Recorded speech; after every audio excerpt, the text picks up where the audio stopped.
С наступлением нового дня начинается 69-я серия сериала «Зимородок». Софет, как дитя, радуется Тарыку, вышедшему из тюрьмы. Тот спрашивает у него, что это за люди, и называет Мезиде нездоровой на голову. После того, как узнал, что она сделала с Сейран, Софет предлагает забрать у этих людей Суну и Сейран и сбежать за границу. Таяр зовет парней и говорит, что опаздывает на работу. В то время, когда Абидин и Айше обсуждали сегодняшнюю помолвку, Фериту приходит посылка. Абидин позвонил Фериту и рассказал, что ему прислали телефон, но на нем пароль. Ферит достает из кармана записку из пузырька. Пока Сейран с Шафикой готовит завтрак, Ферит мчится к Абидину за телефоном. Ферит разблокировал телефон и обнаружил в нем послание, в котором говорилось: «Никому и ничего из семьи не рассказывай, и будь готов срочно выехать». Сейран несет завтрак в комнату и по пути встречает Ферита. Она спрашивает, куда тот ходил. «У Аби ведь помолвка. Ходил проверить, как они там», — ответил Ферит. Гюльгюн просит Архана хотя бы пару дней не ездить на работу.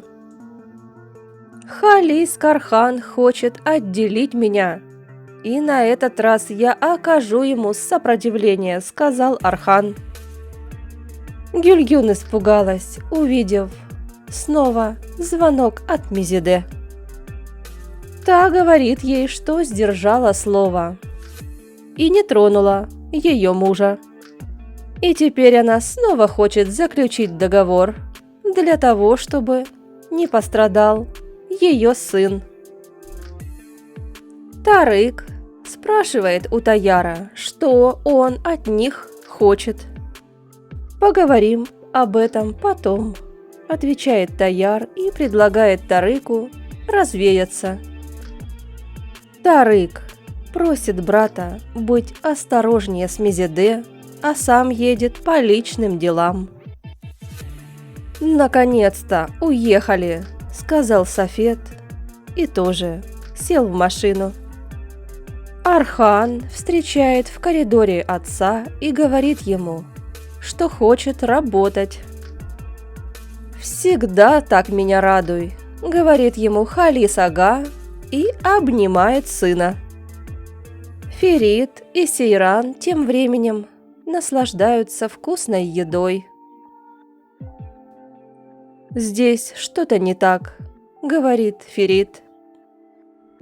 И Сейран рассказала ему, что сегодня пойдет к другому врачу. Ферит предлагает поехать ей вместе, но Сейран настаивает на том, что поедет одна. Ферит требует рассказать, что происходит. И Сейран начинает говорить ему об изъянах, которые, возможно, останутся. Ферит отпускает Сейран, сказав ей, что увеличит охрану. Вдруг Фериту приходит СМС, в котором говорится: «Через полчаса выйди из дома и жди адреса». Суна зашла навестить сестру. Она восхищается мини-студией для рисования. «Когда вы успели все это сделать?» – спрашивает Суна. «Это сюрприз Ферита», – ответила Сейран. Ферит, не рассказывая о своих планах Абидину, просит сопроводить в больницу Сейран. Сейран предлагает Суне поговорить с тетей и купить матери дом. Суна одобряет эту идею.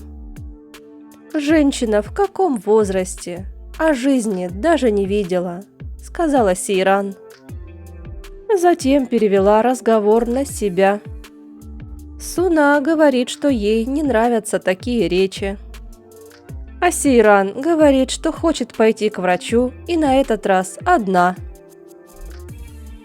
Ферит следует по присланным координатам. Тарык от особняка следит за Сейран. А Гюльгюн снова приходит навстречу к Мизиде. Та называет ее смелой женщиной. «Чего ты хочешь на этот раз?» – спрашивает Гюльгюн. «Мне нужна Хатидже», – ответила ей Мизиде. «Попроси чего-нибудь другого», – сказала ей Гюльгюн. «Либо ты найдешь способ доставить мне Хатуч, либо я не отвечаю, что может произойти с Феритом», – сказала Мизиде. Хатуч замечает, что Суна начинает резко с ней разговаривать. В особняк приезжает Казым. Он просит своего шофера далеко не отходить.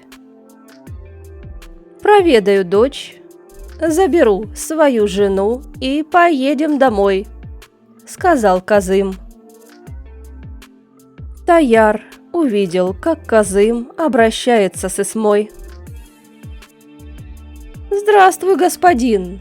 Ты тут каждый день появляешься. Тебе дома чего-то не хватает?» – спрашивает у Казыма Эсма. «Да ты что, смеешься надо мной? В доме все воняет. У меня белья уже чистого нет», – отвечает Казым. «Как только Сейран поправится, я разведусь с тобой», — сказала Эсма.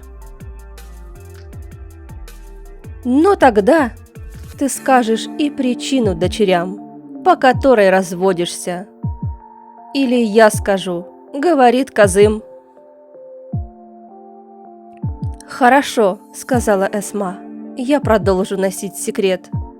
Но когда придет время, я сама пойду и все расскажу своим дочерям».